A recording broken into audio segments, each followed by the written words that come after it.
மக்கள் தொகை அடிப்படையிலே நாடாளுமன்ற தொகுதிகளுக்கான மறுவரையறை மேற்கொள்ளப்பட்டால் தமிழ்நாடு உள்ளிட்ட தென்னிந்திய மாநிலங்கள் பாதிக்கப்படும் என்கிற முன்னெச்சரிக்கை உணர்வை மேற்கொண்டு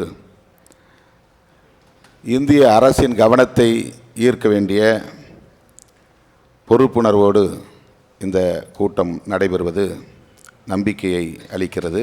50 மாநிலங்களை கொண்ட ஒரு தேசம் அமெரிக்கா. 100 ஆண்டுகளாக ஒரே எண்ணிக்கையைத்தான் அவர்கள் தக்க வைத்து கொண்டிருக்கிறார்கள். அங்கேயும் இதே பிரதிநிதித்துவ ஜனநாயகம்தான் நடைமுறையில் இருக்கிறது.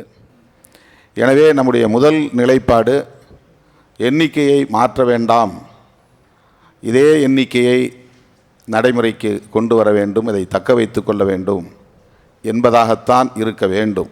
எண்ணிக்கை சமநிலை மாறக்கூடாது. 39 இடங்கள் நமக்கு இருக்கின்றன. எண்ணிக்கையை மாற்ற வேண்டாம் என்பதில் நாம் உறுதியாக இருப்போம். அதையே தொடர்ந்து வலியுறுத்துவோம். மாண்புமிகு முதல்வர் அவர்கள் தென்னிந்திய மாநிலங்களை ஒருங்கிணைப்பதற்கான ஒரு கூட்டு நடவடிக்கை குழுவை அமைக்க தீர்மானத்தை முன்மொழிந்திருக்கிறார்.